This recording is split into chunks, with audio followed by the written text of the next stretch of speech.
says, among the top Pornhub searches by women in a genre of pornography that I warn you will disturb many readers. Sex featuring violence against women. Fully 25% of female searches for straight porn emphasize the pain and or humiliation of the woman. Painful anal crying, public disgrace, and extreme brutal gangbang, for example. 5% look for non-consensual sex. This is women searching for this. 5% of women look for non-consensual sex terms like rape or forced sex, even though these videos are banned on Pornhub. And search rates for all these terms are at least twice as common among women as they are among men. Yeah, see, I'm not shocked at all, but I bet a lot of people will be hearing that. This is exactly what I would expect to hear, but most guys would not expect to hear this. It's super, and that's a book that I recommend a lot for a lot of my fans is a book called now I'm fucking blanking as I'm saying it. My Secret Garden by Nancy Friday. So this was a book. So she put like an advertisement, I believe, out in a newspaper and asked for women to write in anonymously, writing in their sexual fantasies. Yeah. And she took these and she just compiled them into this book. It's a tome. It's a big book, but it's called My Secret Garden. And you only need to get like a quarter of the way through that book before your perception of women's sexuality will completely change. Like there's a lot of very freaky stuff in there along the lines of what we just talked about. And I remember reading that book in my mid-20s and I'm like, what on earth? And prior to that, I had this perception of women as being sort of sugar and spice and all things nice, and they're innocent creatures, and it's men who are the really perverted ones. Yeah, I'm sorry, but get famous for being a fighter. I learned that. I was like a little in shock. Then I started being a fighter. Then you realize like, oh no, I think this isn't. Again, not all women, but a lot of women's psychology are into some crazy shit.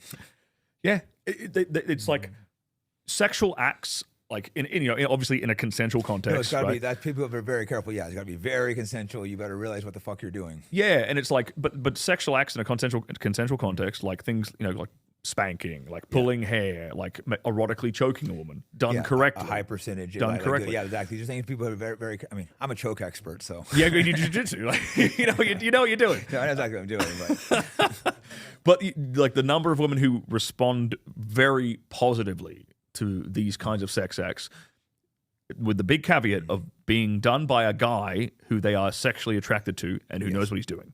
And that's the key thing here. Like, because guys will get into trouble. A lot of guys will get into big trouble if they go out and they start trying to game you got to play exactly right. They start trying to do these extreme, more you could call them extreme. You could call them like more dominant physical sex acts on a woman, and she's not into it, or she's not into him that way. That's another big thing. Yeah, because she might all of a sudden she's being abused or it's raped. That's why it's such a fine line. Because that same girl, she might enjoy getting choked out by Jake Shields, but Joe Schmo over here, he only gets missionary position. You know what I'm saying? That absolutely happens. Yeah. So that's why guys better get consent, know how to read body language, know how to. Well, that's the thing. It's like I remember this trend going around of this phrase of consent is sexy. There was a lot of I think it might have been around like the Me Too era, like 2016 to 2020 range, and it was a lot of female porn stars doing this like consent is sexy hashtag or something on Twitter, and I'm like, I've worked with you. You don't think consent is sexy. I know you're bullshitting. They love to play the oh no, no, because it's like I used to work for Kink.com. Right, I shot a lot of scenes for Kink.com. Kink.com is the biggest BDSM. Is that the one in San Francisco? Not anymore. They shoot everywhere. They shoot primarily in LA, but they're famous for the opening shot is the armory. I knew a few girls that worked there. Yeah, that they do some crazy shit there. They sold that building, but I used to work. Okay, so the guy who basically built that and ran that entire operation, he was my mentor when I was shooting for Kink.com. He was my director producer. So he knew everything. Like he knew everything about bondage. He knew how to use every different kind of toy, like electric stuff, whips. Like you're a little into this, bro. I got a master class every day I shot for him. He would teach me something new every day. He had a funny story. I'm not gonna out him, but he ran the armory, like the whole Kink.com That's like a thing. huge building. It was massive. It's like massive. It's insane. Yeah. And they had like a whole operation. They had like the bottom floor was like training submissives in the dungeon, and then the top floor was like them walking around in collars. Like they'd have girls who would wrestle each other. One of them wanted me to train them because then they got to the winner got to like abuse the loser. Yeah. They had all the kind of like all different kind of games going on and stuff. And he told me one day, the guy, I forget the name of the guy who actually owned it and built it to start with, but he bought the property and he had this concept, and he went to this guy, my mentor, and he said, look, I want this to be the Disneyland of BDSM, and you, my friend, are Donald motherfucking Duck. Like that's what he told him. He's like, go, do it, make it happen, and he made it happen, and it became like a world famous brand. That thing was like, it's like the world's biggest. But the funny thing, every time I worked, not every time, but 90% of the time when I worked for Kink.com, in fact, probably would be 100% of the time, because I worked with a lot of girls who came back repeatedly to work for Kink.com because they loved working for it so much, and when I had a new girl, they were always super excited to work for it. We always did like pre and post consent interviews. Yeah. So we'd interview the girl with what they're okay with. Go over what they're into, what they're okay with. Cool. Like, are they excited? Why do they want to come shoot? Yeah. And then after the scene was done, same thing. How was your experience? Did we cross any lines? Exactly. And safe word and shit too. Exactly.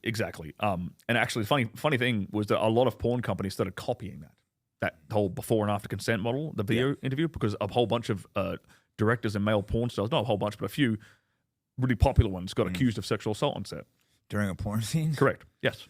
So they made like, all right, what was okay and what wasn't before. Let's copy what Kink.com's doing and do the consent. You say it in video beforehand. And do the whole consent thing. Exactly.